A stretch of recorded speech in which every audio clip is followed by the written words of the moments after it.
When you think of Africa, what comes to mind? Vast savannas, scorching deserts, vibrant wildlife, and intense sweltering heat, right?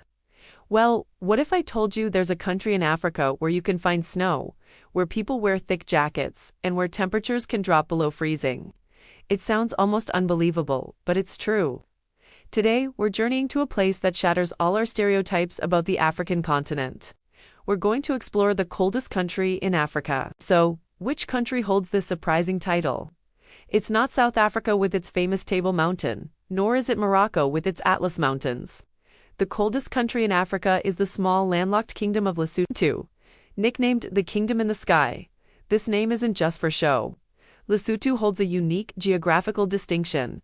It's the only independent state in the world that lies entirely above 1,000 meters in elevation. In fact, its lowest point is at 1,400 meters, or about 4,593 feet, which is the lowest point of any country on Earth. This extreme altitude is the primary reason for its chilly climate. Imagine a country that is essentially one giant mountain. That's Lesotho. It's completely surrounded by South Africa, nestled high up in the Drakensberg mountain range. This elevation means that even in the summer, from December to February, temperatures are mild and pleasant, rarely getting uncomfortably hot. But it's the winter that truly defines Lesotho's climate. From June to August, the southern hemisphere's winter, the highlands of Lesotho transform into a winter wonderland. During these months, temperatures regularly plummet below freezing, especially at night. Snowfall isn't a rare or freak event here. It's a regular part of winter life. The Maluti Mountains, a range within Lesotho, often get heavy snow, creating breathtaking landscapes that you'd sooner expect to see in Switzerland or Canada, not Africa. Passes like the Sani Pass, which connects Lesotho to South Africa, can become treacherous and are often closed due to heavy snow and ice.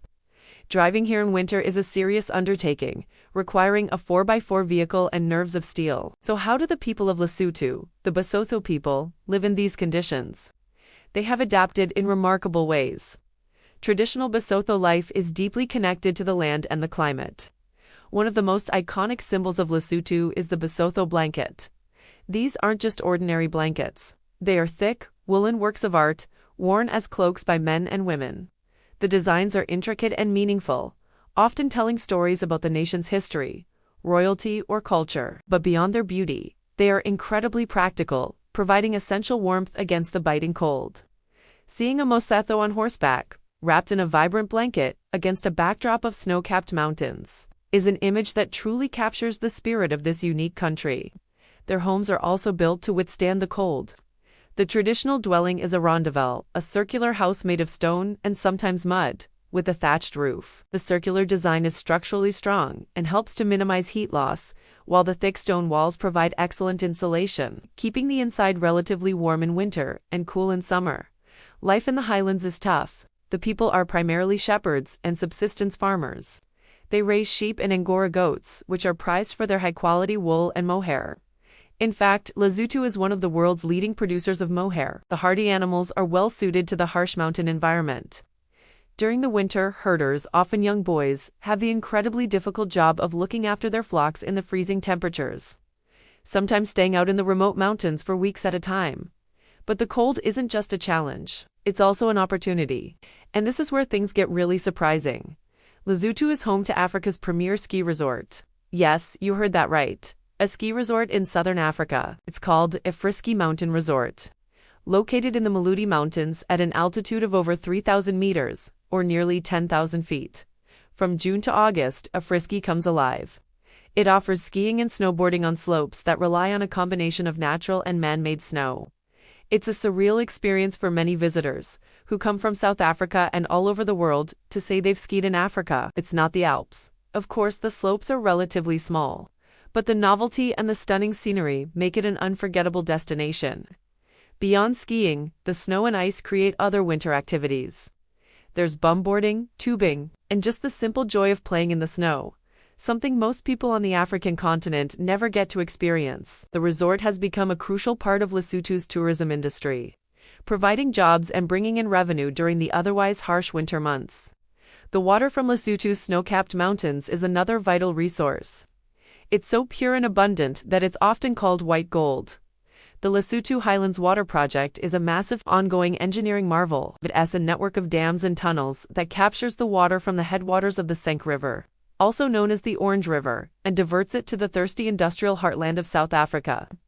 This project is a lifeline for South Africa, providing it with essential water, and in return, it generates a significant portion of Lesotho's national income. So, the snow and rain that fall on these mountains literally fuel the economy of a neighboring country. But let's be clear. While the idea of a snowy African kingdom is romantic, the reality for many Basotho people is one of hardship. The extreme cold poses serious challenges. Access to heating is limited, and many rural families rely on burning wood or paraffin, which can have health and environmental consequences. Food security can be a major issue, as the short growing season and harsh conditions make farming difficult. During heavy snowfalls, entire villages can be cut off from the outside world for days or weeks, making access to medical care and supplies a critical problem. The resilience of the Basotho people in the face of these challenges is nothing short of inspiring. Their culture is one of community, strength, and deep respect for nature. They have not just survived in this kingdom in the sky, they have carved out a unique and proud identity. Their national motto is Katso Pulanala, which translates to peace, rain, prosperity, rain, and its frozen form. Snow is seen not just as a hardship, but as a blessing that brings life and the potential for prosperity. So, the next time someone talks about Africa as a single, uniformly hot continent, you can tell them about Lesotho, a country where the highest peaks are dusted with snow, where shepherds wear woolen blankets to fend off the cold, and where you can ski down a mountainside under the African sun. It's a place that challenges perceptions and reveals the incredible diversity of this vast and amazing continent. Lesotho is proof that Africa is full of surprises, a continent that can be both scorching hot and breathtakingly cold. It truly is the magnificent and unexpected kingdom in the sky. In the lower valleys, they grow hardy crops like maize, sorghum, and beans during the short summer growing season. Living in such a demanding environment has fostered a remarkable sense of resilience and community among the neighbors. Rely on each other, especially during the harsh winters when roads are blocked and resources are scarce. This spirit of Bom Fado, or community solidarity, is a cornerstone of their culture. But the cold doesn't just define the challenges, it also provides a critical resource: water. Lesotho is often called the water tower of southern Africa. The snow and rain that fall on its high peaks feed major rivers like the Senk, which becomes the Orange River in South Africa, and this abundance of water has led to one of the most ambitious engineering projects in Africa, the Lesotho Highlands Water Project. It's a massive network of dams, tunnels, and reservoirs, designed to capture water from the mountains and transfer it to the dry industrial heartland of South Africa. This project is a crucial source of revenue for Lesotho and provides essential water for millions of people and industries in the neighboring country. So, in a way, the cold and snow of Lesotho help power the economy of an entire region. However, the climate is changing. Like many mountain regions around the world, Lesotho is vulnerable to the effects of climate change. Scientists are observing changes in weather patterns, including less predictable snowfall and more extreme weather events like droughts and intense storms. This has serious implications for everything from the Afrisky resort, which relies on consistent snow, to the farmers who depend on predictable seasons, and the massive water project that supplies a region. The delicate balance of this unique mountain ecosystem is under threat. So, while we marvel at the novelty of snow in Africa, it's also a reminder of the intricate and fragile nature of our planet's climate systems. Lesotho's story is a powerful testament to human adaptation and resilience in the face of extreme conditions. It's a country that shatters stereotypes and reveals a side of Africa that few people ever imagine. From its snow-covered peaks and world-class ski resort, to the vibrant culture of the Basotho people and their iconic blankets, Lesotho is a land of incredible contrasts and breathtaking beauty. It's a place where the cold isn't just a weather phenomenon, it's woven into the very fabric of the land and its people. Next time someone talks about the heat of Africa, you can tell them about the kingdom in the sky, a place where winter rains and snow blankets the mountains. A country that proves that Africa is a continent of incredible diversity, full of surprises waiting to be discovered.